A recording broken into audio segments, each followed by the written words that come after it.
Hey, it's Louis Porter Jr. Of course, it is May the 18th, Wednesday, aka Comic Book Day. Of course, at lunch, shooting our little video podcast today. It's also a million degrees here. Okay, it's been raining in Florida, and now the sun has come out. And if you know anything about Florida, when the sun comes out and it's wet, it's basically the definition of what sauna is. It's kind of crazy. So I'm like, oh, please don't let me pass out. It's so hot. All right. Today we're going to talk about creating IP and why is it more important than just creating a game. I think a lot of people get this confused and get this mauled up pretty well. And I'm going to call it some friends because they're friends and, you know, hey, it's going to be fun and exciting. And when I say that, they're just going to probably punch me in the face. But whatever, it'll be good for everybody. All right. Creating IP. I didn't start creating. Well, I started pretty early, but a lot of people don't know is when I first did Haven City of Violence, before it was actually called Point Blank. The reason that I built it was for, I guess you can call it, as a big homage to Top Secret. Big Top Secret fan, always have been, always will be. Love Top Secret. It's an awesome, awesome game. But it was just, it's just spies. Spies. More cool spies. This spy thing, that spy thing. And that was fun, but I didn't have... The problem with spy games, they always break down in one or two ways. Especially, we're talking, this is like late 90s when I started working on this. This is even before, before the TV show 24, La Femme Nikita was still pretty popular on TV. Most spy games, anything that was basically based off the model of James Bond. Lone Spy, Kicking Butt, and Top Secret, and basically every other spy game never really built it to be more than one person. It was also, and they made it as a team, but, everybody wanted to be James Bond. You can't have an entire team of guys at James Bond. So, I think that was always kind of an issue, and it never came across. Also, in fiction at this time, you gotta remember, Tom Clancy's got a lot of novels out. I don't even think Rainbow Six was out. So now I gotta think back. Was Rainbow Six out by then? I don't know. But, here we are. So, I was just doing the stuff for that in Point Blank, which was, let me just tell you the truth. It was Top Secret. I love Top Secret. It's still one of my favorite games. I would still be up to play. Anybody wants to play Top Secret, and if you see me in a con, please feel free to come by. Top Secret and Marvel Superheroes. Two games I'd play like a drop of a hat. Not even a question. Two of my favorites. So, I kind of wanted to redo that. But I always liked the martial arts system they devised for Top Secret. Little rugged, but I liked the idea and the concept behind it. And so I said, okay, let's make a spy game. And this was a spy game. We built the entire engine for it, and the engine worked very well. And it was very kind of like, detailish. And it was an updated version of Top Secret. But I was telling people about it and pitching it to them, and they kept saying, okay, what's the world like? And I was like, huh? What do you mean, what's the world like? It's, it's a spy game. But people said, yeah, but what's the world like that you're going to play in? And I was like, what do you mean what the world is like that I'm going to play in? It's a game. You play the game. And then I got really into the whole idea of like, what am I making? And this was 96. Yeah, 96. But this is my second round living in Baltimore, as I remember. But for 6 months after I'd left Connecticut, this is back, my parents moved away from Connecticut finally. They moved away. I was in Connecticut, and I said, what am I going to do? I got to find somewhere to live. Well, I'll go back down to Baltimore, which I have family members in Baltimore. So I was like, I'll go down to Baltimore. I'll stay there for a little bit, and then I'll decide what I want to do. So, went to Baltimore, did like freelance work, wasn't really doing that much stuff, and was writing really this RPG. And for like 6 months, that's all I was doing, just writing this RPG. At the time, DC Comics had just put out the Nightwing series, and I was really, really, really, really big into Nightwing. I was a big fan, loved the books, loved reading them, a lot of good stuff, a lot of good gritty stuff. And out of Nightwing, I inspired to do, I should do a city, and we should have a city location, because, every great, like, Batman, has a great city that he's part of, and that. And so that got me the whole deal, let's do a city. Thank you, Sheena, that you approve of my shirt today. I really appreciate that. So, the city was good Lord, got me all confused. So the city that I wanted to do was basically Gotham, but I couldn't do Gotham, so I did, my version, and it didn't have a name for a long time. And then basically I talked to a lot of people like, well, I want to name my game. What do you want to call it? And people always said, you kind of have to do it like how, at the time, White Wolf was the biggest guys in Playgrounds going, this is how you're supposed to be naming your thing. It should be blank, I'll say blank, major name, and then subtitle. So I was like, okay, major name. It was like Vampire, the Masquerade, Werewolf, the Apocalypse. So that was the kind of focus they did. And I said, okay, that's kind of a smart idea. It makes sense. You have the big name and the minor name. So I kept going through names of cities that what I wanted to call it, and nothing ever really came across well. So while reading Nightwing at the time, Nightwing came from a city called Bloodhaven. And it was like, oh, Bloodhaven. Bloodhaven. Why don't I just call my city Haven? Because, Haven is usually a safe place, and this place wasn't. So I was like, oh my God, Haven. Like, what can I call it? Haven. And I went through a long list of like names for stuff. And then it was like, like what do you want to play? It's like, well, it's the City of Violence. And I was like, oh, Haven, City of Violence. Well, that kind of explains it. And that, boom. And that is history. That's how, if you ever wondered, that's how I came up with the name for it. But also, while doing it, I really was thinking about, I was thinking very much in the sense of how do I get people interested in playing the game, using the game, stuff like that. So we did a comic book for it. We did a 16-page, no word spoken comic book that Roman Dodds did for us. And the purpose was for people to see it, understand what the environment was about, which by picking up the comic book came in the RPG, excuse me, in the RPG, but you didn't have to think about it. So it's like, oh, okay, I like it. Boom. Here's what you get. Here's your stuff. Ta-da! Pretty simple.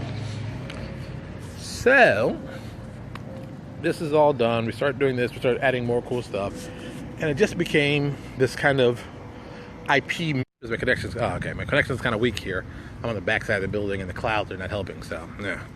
So it basically became ideas for me. Okay, what can I do with this? What can I do with Haven? What can I make Haven different than most stuff? Well, okay, stuff I can do with Haven differently. Number one, I can turn it into a comic book, which is always the easiest thing for me.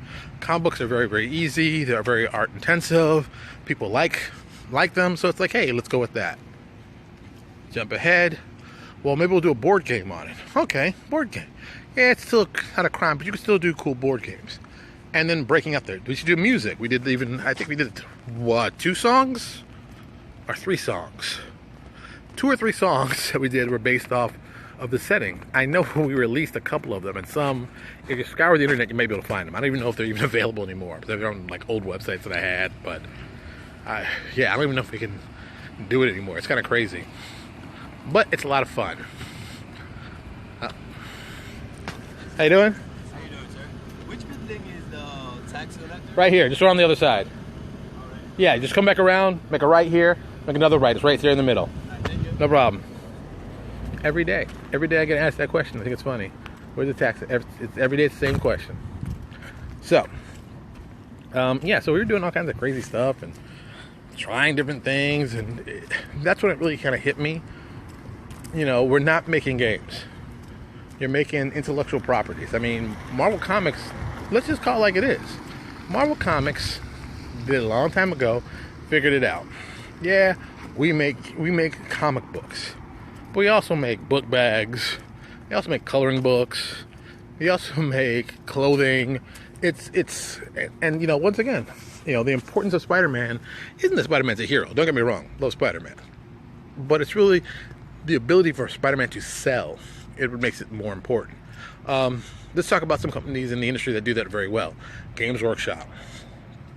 Games Workshop makes probably, I'm going to use the word revered, but you figure it out. Revered games. I mean Warhammer. Everybody's probably Warhammer or 40K. We've all played it one time or another, I'm guessing. And, they did the smart thing. They realized what they had. They built a great intellectual property behind it, a great look, and they just monetized it. Got into video games. And let's be honest. That video game money must be excellent because every couple of years they put out another game. So it's successful, it works, people play it. Like someone like me, I play a lot of my stuff on 40K online, but A, it's cheaper because I can't afford all those minis, sorry. I don't have time to paint them, sorry. And sometimes I just want to play. So, online play and digital play is perfect for me. And that, to me, is what 40K is. I mean, people still play minis, yeah, it's great. But I think that, doing it as a video game, brilliant idea. And there's tons of games that should be doing the same thing. I mean, especially in this industry. I mean, good Lord. Think about how many companies have great IP that would work as a video game. Delta Green. How is Delta Green not a freaking video game? How is Delta Green not a TV show? I mean, it's like, you couldn't do Delta Green as a TV show? I mean, are you effing kidding me? Raymond Terry asks, is it just as important to create the IP for a game rather than telling a story? Well, okay. I think both are important, but I think the IP part is really the overall. Because look, you're going to tell a story. That one story is going to go a certain amount, and then it's going to end. But that's one story. That's one story about your world. Your world isn't just one story. If somebody said, okay, tell me a story about the United States. Well, what period do you want to talk about? What place? What people? There's millions of stories to be told. I think the IP in general has to basically cover the main idea. Like, this is, Game of Thrones. This is a series about families fighting over a big iron chair made out of swords. That's intellectual property.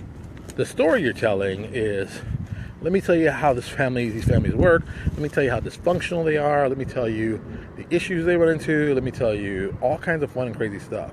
I think that would help build it even more so. But you've got to think of the IP first. Like, okay, I'll talk about Neo Exodus, because I know. When I first built Neo Exodus, we put in a 16-page comic book to be done. It never actually got done, but out of it, I spun off doing Grand Theft Exodus, the webcomic I've always been talking about for years. And we started and stopped on that several times, but that's something that I have planned with Neo Exodus. That is going to happen. That it will happen one day. I don't know when, but it's going to happen. That's just because I've done all the work on it. I practiced on it, I thought about it, I developed it. I mean, that's basically it. That kind of stuff was always there. And do I want to do something animated? Of course. Why would I not want to do an animated adventure? I think Neo Exodus is big enough that you could do that kind of stories. There's all different types of stories you can tell in that setting. But once again, I've made the IP to look very signature to myself. I think a lot of people get involved when they... Okay. Paizo had to make Galurian very, very, very, very, very, very, very, very, very, very generic. Hey, Nicole! It's my coworker, Nicole, who does not want to get on camera, which I always think is hilarious. Yes, I'm talking about my coworker. So, it's pretty generic, but it has to be, because in the game you've got to basically encompass for everything. And I've taken the opposite direction. I'm like, I'm going very, very, very niche. Okay. Paizo went wide. Okay, they wanted to cover lots. They went very, very wide. They went for width. They want to get as many people as possible. Neo Exodus, I went for depth. I want people to play my game and to really get it. I mean, and I don't want everyone to play it, but it's not for everybody. Just like, the IP we make isn't for everybody. I try not to make IP that's for everybody. I try to make the IP that's for specific people who really, really like this stuff, really get involved with it and want to go deep in the story. That's why I built it the way I built it. Oh, car coming. So that's really the big difference. I think when you focus on working on the IP of the product and developing that kind of stuff, you put a very different spin on everything you do. I think that most people like it when you start. I mean, let's be honest. Game of Thrones did that. Game of Thrones has done that. Babylon 5 did that. I think the guys that you talk about, Firefly. Good Lord, Firefly can't be any deeper. That is 100% getting deep to the IP of it. And the look, the feel. Everything needs to tie into itself. And you've got to know. It's like, I heard a long time ago from a lot of guys who write Batman. All the guys who write Batman, I just have no Chuck Dixon because I go to cons a lot and I've seen him a million times. Chuck Dixon told me, which I think is funny but weird but kind of cool. Everybody who writes Batman knows exactly how the house looks on site. They know where everything is and everything fits. And we're talking about guys who write the book, who may not have actually seen the picture, but they know because that's what they've thought in their head, they thought it over, and it's part of it. It's part of the story. It's part of the IP. It's part of all that. It's simple stuff. It's not that complex, but it's important. Hey, it's Betsy, my coworker Betsy. Hey, Betsy. Who's that? I'm not telling you. This was important. So that's my coworker Betsy. So it's it's got a lot of, like I said, awesomeness to it. Well, I think you really got to think that way. Ben McFarland, great example. Ben and I, we're developing something right now, some adventures, and yes, we are developing adventures with some very specific IP that we can use in other places. Just even the concepts. When I pitched him the original idea, he thought I was kind of crazy, but I'm very used to that. Hey there, what's going on? Way back. But I think that helped even define the story better, for at least for me. I'm assuming for him, but yeah, I'm assuming that maybe they're right about that. But yeah, so I think focusing on IP, focusing on developing the IP in different places. Because I mean, okay, Dreams Card Press has a campaign setting. I want to see more stuff from them. I want to see them do a comic book, a Sonic-based comic book. Oh, that could be awesome. Why would I want to see that? Legendary Games is developing their own campaign with their space stuff. Oh. But when it comes to world building, you prefer a bird's eye view of world building, take small steps. Okay. Oh, more. Jesus. Some people like to write out a lot of questions. All right. When I world build, I usually will take an idea and concept and start there and build from there. I take kind of a big overall view. Like, this is, okay, the world's going to be like this. Here's the time period. Here's the technology. Here's some of the social ideas. Then I take, usually for me, I take a political stance somewhere that I can find in history that is something similar to what I want to do and build from that. Neo Exodus, I guess would say the closest analogy, at least in my head, has been right after World War I. Basically, they've had a bunch of wars. Everything's still not the best. This is probably right before Archduke Ferdinand is shot. Did I just say Archduke Ferdinand? Right. Archduke Ferdinand was World War I. Sorry. This is before. See how I confuse it? See?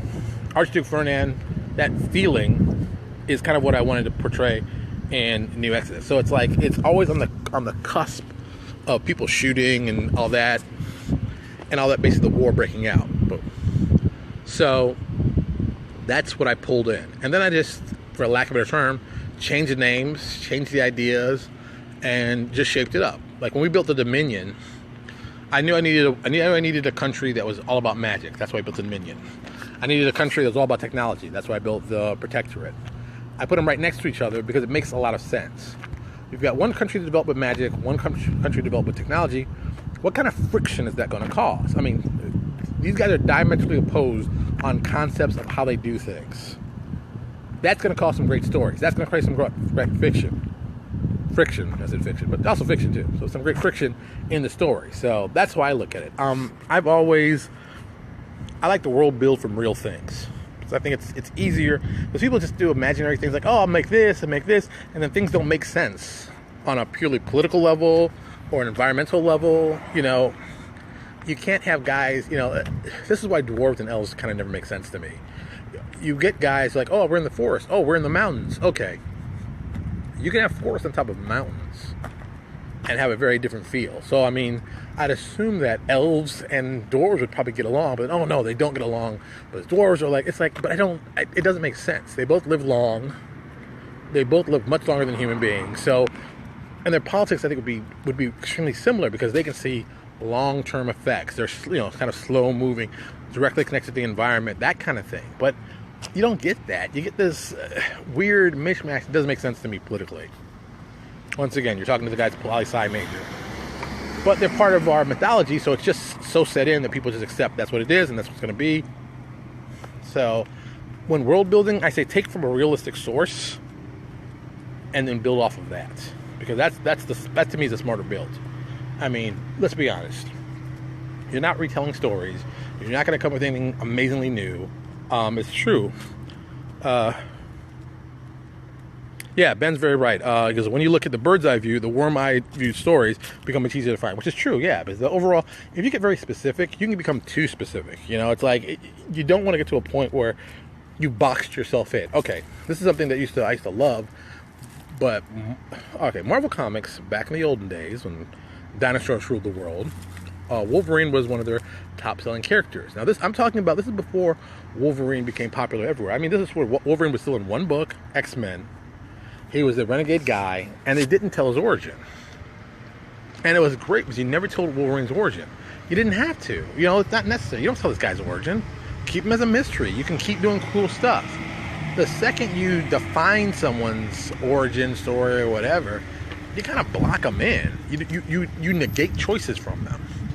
You want to give people more choices. You don't want to negate choices. You want to have more choices. More choices. As many good choices you can get. You want more choices? You want more choices. More choices. So, that's me. Alright, I'm going to the office. It's been a good little walk talking about this fun stuff. I think also there's a lot of cool things you can talk about when developing your IP. You know, try different things. Try to be different. Take something you know and then twist it around. Max Landis has a couple videos you might want to check out. Max Landis, he wrote Chronicles. He wrote a lot of different videos and stuff.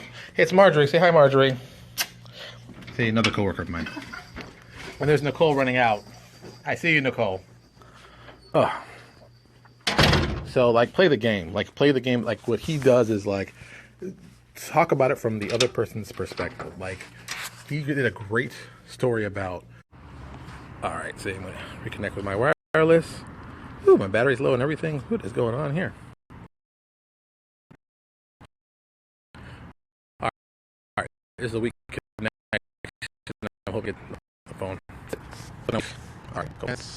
So, that's better. So, what Max did, which I thought was brilliant, was that he